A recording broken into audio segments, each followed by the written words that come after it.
Petit tour du matériel que je possède pour le scrapbooking. En réalité, j'en ai vraiment partout, même étagère rangée en bas. Je vous mets en pause juste pour vous dire que je vais faire ça en plusieurs parties parce qu'en fait, 10 minutes de rush, c'est beaucoup trop long. Mais je commence évidemment avec des carnets. J'avais pris un carnet qui est devenu énorme. J'ai récupéré les pages et j'en ai fait un autre carnet. Mais c'est des carnets avec des pages un peu épaisses et je trouve que c'est vite trop gros.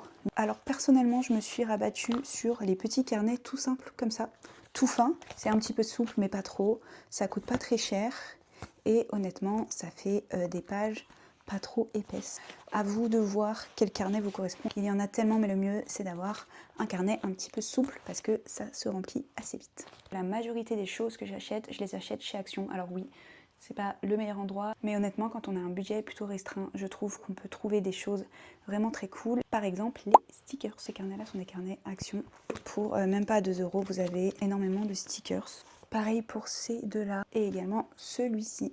Chez Flying Tigers aussi, j'avais trouvé un petit truc de stickers très mignon, pas trop cher.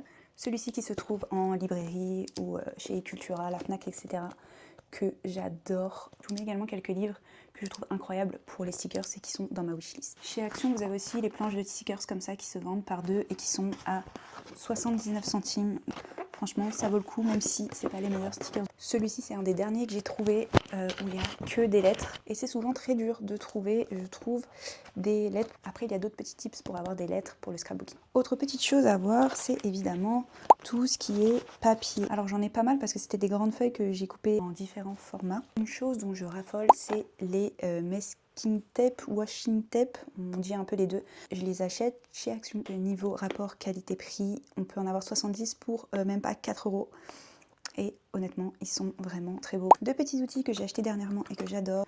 Le petit stamp pour faire des timbres et le ciseau avec des effets un peu vagues ou crantés. Trop bien pour couper les photos. Pour avoir quelques idées, j'ai ce livre aussi de Martina Calvi que je trouve trop mignon. J'ai aussi reçu celui-ci de Atelier Mirabelle qui est pour le journaling, DIY, aquarelle et coloriage.